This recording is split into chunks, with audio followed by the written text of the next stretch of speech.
Now, whenever transporting fish from an aquarium, what I'm wanting to do is put them in as little water as possible. I want just enough water to cover the fish, so when they swim, I want them to break the surface of the water and oxygenate their water. So I don't want to have a deep amount of water, otherwise we'll have lower dissolved oxygen in the water, and that's where we'll have problems.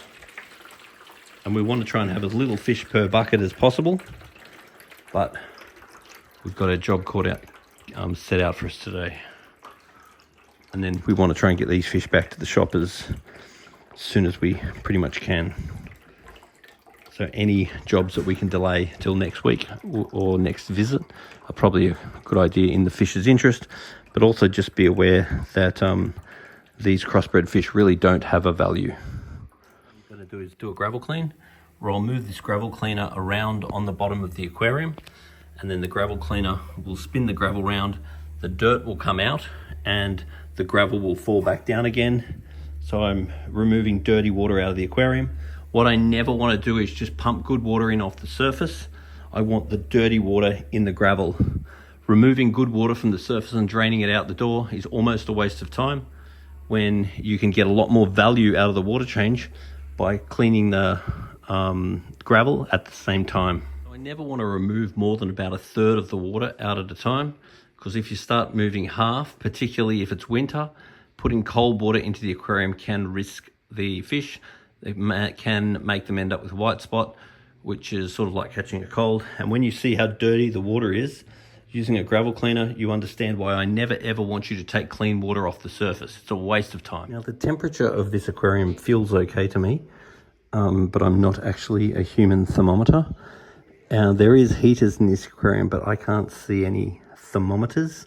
So I would highly advise a thermometer is on the aquarium and easily displayed, because the heater will only turn on if the water is below the degrees that the thermostat is set for, and the heater does not check the temperature. The heater sets the temperature, but you need a thermometer to ensure that your temperature is actually correct. So I would highly advise getting one of these and sticking them somewhere you can see it on the aquarium. Now, these are the fish that I recommend we remove from the aquarium. That will ease our bio load and allow us to get some more color. Now, I'm also going to just comment that the amount of fish currently in this aquarium, I would say, is still at biological population for capacity. So I do think that if you fed them these food, Denichi color, and let's say you fed this food predominantly for a month, I believe that the colors of these remaining fish would end up being substantially better, and the quality of the fish will be substantially better. I am hesitant to recommend getting any more fish at this stage, considering the sheer volume of fish I'm looking at in this aquarium.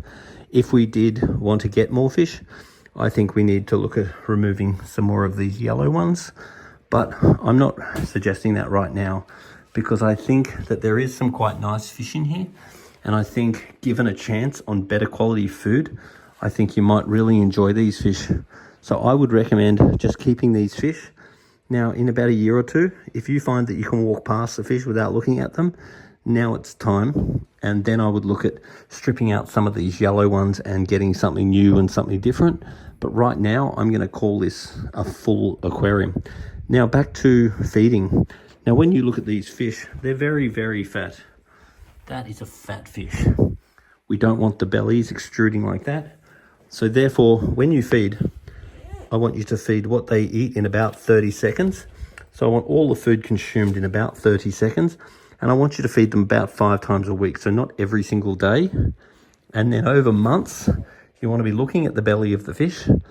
And then if you see the belly being concaved, then whatever you're doing, you need to do more. And I don't want to see you go from fat fish to skinny fish. I want to see, when you look under the fish, I want to see a little bit of a belly. I don't want to see this, and I definitely don't want to see that.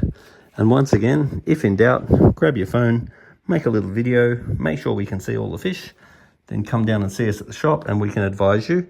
And I want you to make any changes to your nutrition the amount you're feeding gradual. So decrease the food for now and keep an eye on it, and then you'll have much healthier and much more colorful fish. You have a deep aquarium, make sure you have a handy step ladder, and I think these are the best thing you'll ever buy.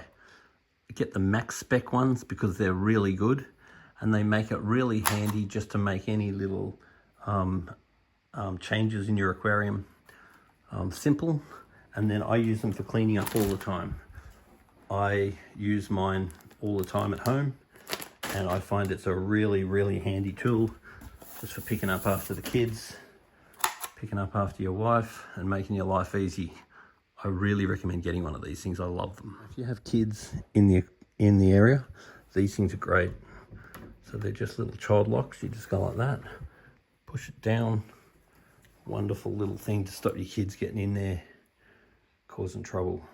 I'm not saying that's a regular problem, but it's good little security. I've given the aquarium a bit of a redecoration, and what I've tried to do is use a bit of dynamics.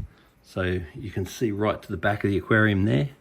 So you can really see the depth of the aquarium, whereas before it was just a wall. Obviously I'm just plagued by reflections here at the moment. Then I've put a rock structure here, and I'm trying to vary the heights as well. So just trying to make the feature a little bit interesting.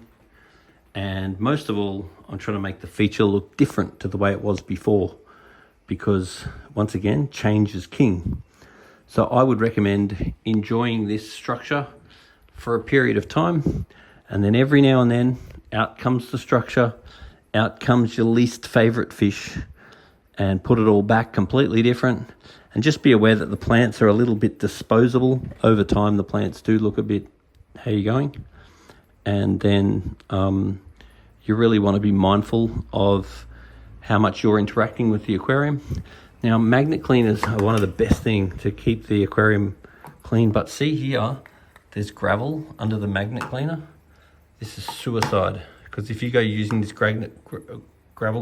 this magnet cleaner with the gravel there, you're just going to scratch the crap out of the glass. So be really careful of them. I would highly recommend getting one of these ones. They're not cheap, but they're worth every cent of it. Where's my flipper? This is the best thing you'll ever buy, because it's got a razor blade on it, and it's got like a gap between the magnets, so it doesn't actually catch the gravel like those ones do, and they're way more effective. So if this was my tank, I would absolutely get a flipper, and I would use that for keeping my glass clean. Now, as far as refilling the aquarium is concerned, it's really important that we add water ager every time we add water to the aquarium. Now, because this aquarium is so big, doing a water change with a bucket is fairly unrealistic as far as filling the tank up is concerned. So I've got the hose going in, but it's important that every 5 centimeters I dose the aquarium with a full dose of water ager, so I'm not getting chlorine into the water, because Sydney tap water doses chlorine to a maximum minimum level. So therefore, if they've recently put chlorine in the water, then we're going to potentially lose our good bacteria in our filter and even lose our fish. So I'm going to dose that every 5 centimeters. I'm also going to put some KH in the water, because our KH is currently at almost 0. And then I'm going to add some lake salts. The lake salts will really help the immune system, body slime, and everything else. Now you can see the fish all starting to squabble. That's pretty normal, because now that we've changed everything around in the aquarium and we've taken some fish out, they're going to have to readjust their hierarchy, and they're going to have to find where their territories are. So that's pretty normal. So it's just a matter of keeping an eye on them for now. The tank looks heaps better already.